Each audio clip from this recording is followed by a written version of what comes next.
En calmini kala hettotoɓe hello men piindi pinal Pulaku. En calmini kala bandiraɓe e hettiɓe en to mbawi tawede. Ɗum noon hande hettiyankoɓe meɗen tedduɓe, hande mataw nayorɗe na joni koto banggue gande kese, gande Guurɗiwe. So mbi gande Guurɗiwe noon mbiyen biologie. E hande ko ɗum gaɗen yewtude seeɗa. Joni noon ko adi eɗen naata ine jojji paamen holko woni Guurɗiwal. So mbi Guurɗiwal woni biologie mbiten. Adi foof ganden wonde Guurɗiwal feccitto koye gande biyeteɗe gande sewlo walla mbiyen science naturelle. So mbi gande sewlo noon ɗon artiri en eko taari en artiri en eko guurɗen, artiran en namde kewɗe ɗe poɗɗen namditade koye meɗen e kala saaha, walla mbiyen namde ɗe aade foti namditade hoore mum e kala saaha. Joni noon gande ngal ɗo gandal Guurɗiwal, holko woni gandal Guurɗiwal ko adi foof ene jojji paamen ngal gandal holko ngal. So mbi gandal Guurɗiwal ko gandal kerturingal, mbiyen wittude, jangude, yiilade e gueɗe guurɗe, mana andude hol tagu mum, holno tagori, andude sewlo muɗum, andude ha joni kadi gollinirol muɗum. En jojji ganden ko gandal mawgal mbiɗen, comgal ɗo kewɗe certude, jaaƴe toɗɗiɗe gonɗe guurɗe.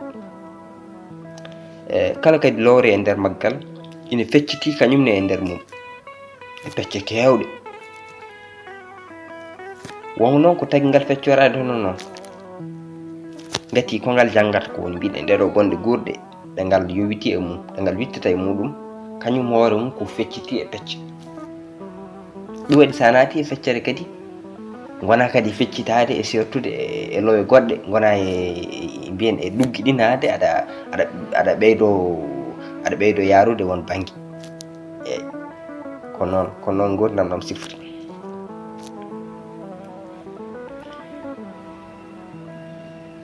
Ɗum noon wadde ko ɗum tagi ngal fecca e pecce kewɗe, beele kala feccere wawa toɗɗade e gueɗel luggiɗino hen, wawa famminde ɗum, wawa yaltinde ɗum. Deke wadde e Guurɗiwal gonten koye jabtade wadde namde ɗe namdotoɗen.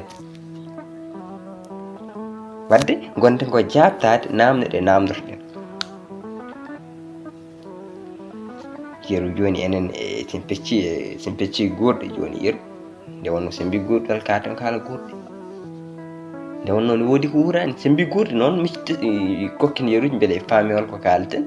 Yeru neɗɗo ko wonde wurde, ko hunde wurde. Sen kocci beyi, sen kocci baali, sen kocci nayyi, sen kocci buubi. Kono noon ganden tan kadi wona ɗum tan kadi woodi, wona tan terɗe walla mbiyen gueɗe guurɗe ɗe jeyten ɗe, wona ɗe tan goodi.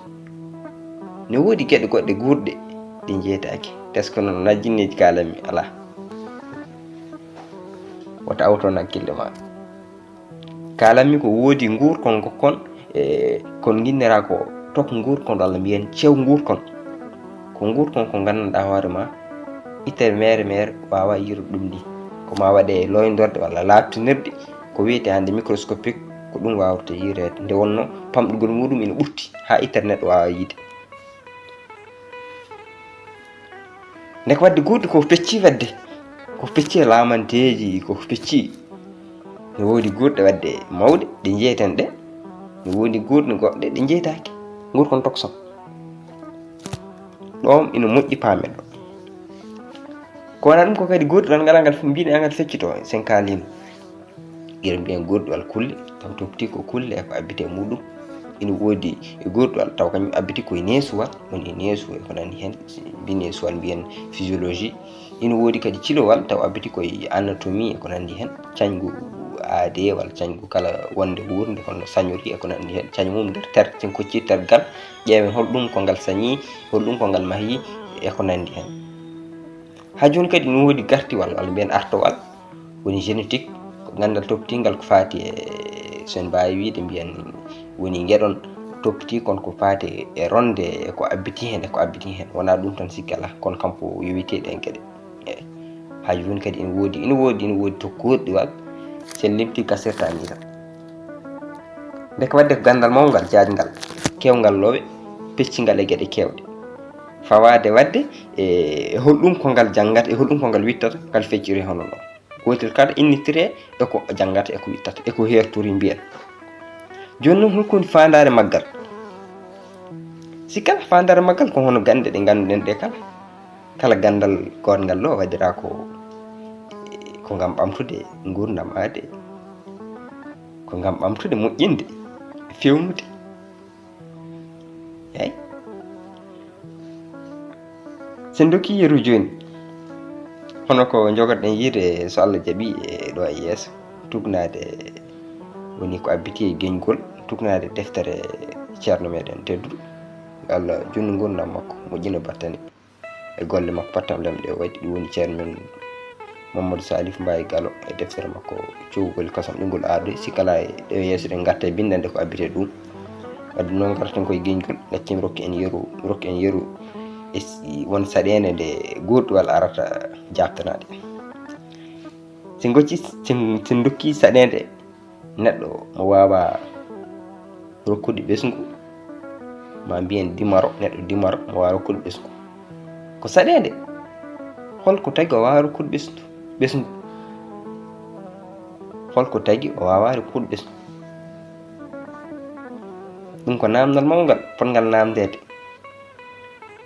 eyi ɗum ko hen banggue goɗɗo eɗen pota wadde wittude ha ganden holko woni e neɗɗo ko ina wawnomo rokkude ɓesgu ɗon kadi ko namdal gongal caggal ɗum sen paami holno hunde nde yaari holno rokkirdirta ɓesgu sen jawti ɗon eɗen mbawi yaɓande etade yiitude holno mbaɗeten ha wawa rokkude ɓesgu beele ina woodi peeje ɗe mbawɗen wadde gam safrude nde saɗade deke wadde koye ɗum ɗo gandal Guurɗiwal yahata walla gande hono gande keddiɗe kan koye ɗum yahata koye safrude etade dañde woni peeje palantoɗe aade kala saɗede nde wawi hawrude eyi hayso woni ɗum wawa wonde gati gandal neɗɗo on to haari kono ko ɗum woni fandare nde eyi ɗum noon mi haala ɗo ha saaha goɗɗo so Allah jaaɓi garen puɗɗiɗen bindande men no yafuye ɗaɓɓama so haala ka waɗi perdi tan nde ko nandi hen wona no fandare noon en bismima kala bandiraɓe nde ndewin to bindande